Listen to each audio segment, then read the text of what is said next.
आखिर क्यों छुपाई गई यजीद की वो सच्चाई जो 99% मुसलमान नहीं जानते? क्या इसलिए क्योंकि हकीकत इतनी दर्दनाक है कि सुनकर रूह कांप जाए? आज हम आपको बताएंगे वो कड़वी सच्चाई जिसे इतिहास के पन्नों से मिटा दिया गया, जिसे मजहबी चादर से ढक दिया गया। यजीद, जिसने करबला की जमीन को खून से रंगा, सिर्फ हुसैन नहीं, इंसानियत का कत्ल किया। मगर उसकी असलियत पर चुप्पी क्यों? क्या डर है इस सच्चाई से?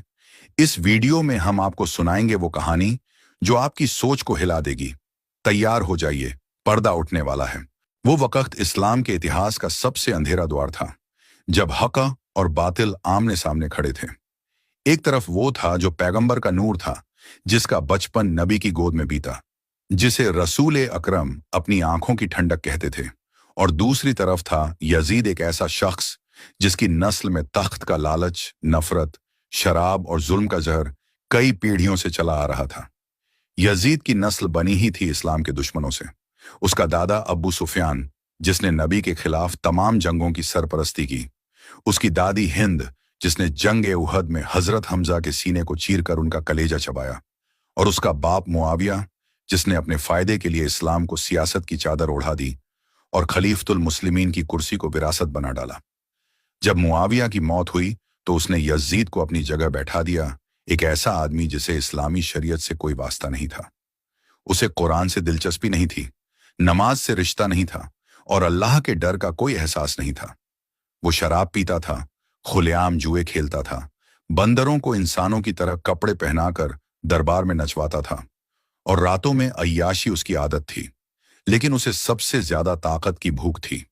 उसे मालूम था कि अगर उसे सही मायनों में इस्लाम की खलीफत का दर्जा चाहिए तो उसे सिर्फ रसूल के नवासे से बैत लेनी होगी। हुसैन, जो दीन का उजाला थे, अगर एक बार उसका हाथ थाम लेते तो दुनिया यजीद को भी इस्लाम का साया मान लेती। और यही बात यजीद के लिए सबसे जरूरी थी। मगर इमाम हुसैन जानते थे कि यह सिर्फ बैत नहीं थी, यह इस्लाम को गिरवी रखने की बात थी। अगर उन्होंने झुककर हां कह दिया तो सारा इस्लाम बर्बाद हो जाता। उस दिन से हलाल और हराम की पहचान मिट जाती, जुल्म को मजहब कह दिया जाता। यही वजह थी कि हुसैन ने कहा, मुझ जैसा शख्स यजीद जैसे फासिक, फाजिर, शराबी और काफिर के हाथ पर कभी बैत नहीं करेगा। हुसैन का इनकार यजीद को बर्दाश्त नहीं हुआ। उसके लिए यह सिर्फ एक मना करना नहीं था, यह उसके तख्त और उसकी ताकत की तौहीन थी।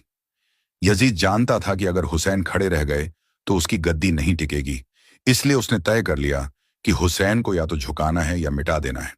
मगर हुसैन कोई आम इंसान नहीं थे, वो नबी की नजर का चमन थे। उनके अंदर वो रूह थी जो सिर्फ अल्लाह के लिए जीती थी और सिर्फ उसी के लिए मरती थी। वो जानते थे कि उनकी शहादत से ही दीन को जिंदा किया जा सकता है। और यही वजह थी कि उन्होंने मक्के से रवाना होकर करबला की तरफ रुख किया। यजीद ने करबला के मैदान को खून का दरिया बना दिया। वो समझता था कि हुसैन को कत्ल करके वो सदा के लिए कामयाब हो जाएगा। उसने सोचा कि अगर रसूल का घराना ही मिटा दिया जाए तो फिर कोई उसकी खिलाफत पर सवाल नहीं उठाएगा। लेकिन उसे क्या मालूम था कि हुसैन का कत्ल उसकी हार की शुरुआत होगी। जब 6 महीने के अली असगर को तीर मारा गया, जब 18 साल के अली अकबर को तलवार से चीर दिया गया, जब अब्बास का जिस्म फरात के किनारे गिर पड़ा और जब खुद हुसैन को सजदे की हालत में शहीद कर दिया गया, उस वक्त यजीद को लगा कि अब सब खत्म हो गया।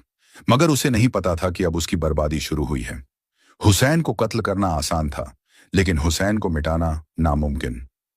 करबला के बाद यजीद ने सोचा था कि बस अब कोई नहीं बचेगा जो हुसैन का नाम लेगा।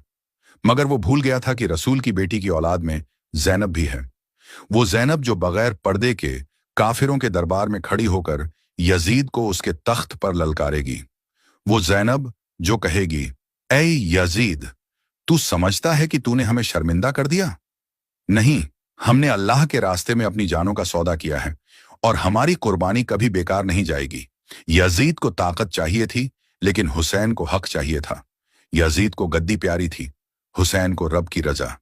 यजीद ने अपने लिए जन्नत को बेचा, हुसैन ने अपनी जन्नत को मिटाकर उम्मत के लिए दीन बचाया। आज सदियों बाद भी लोग यजीद का नाम लानत के साथ लेते हैं।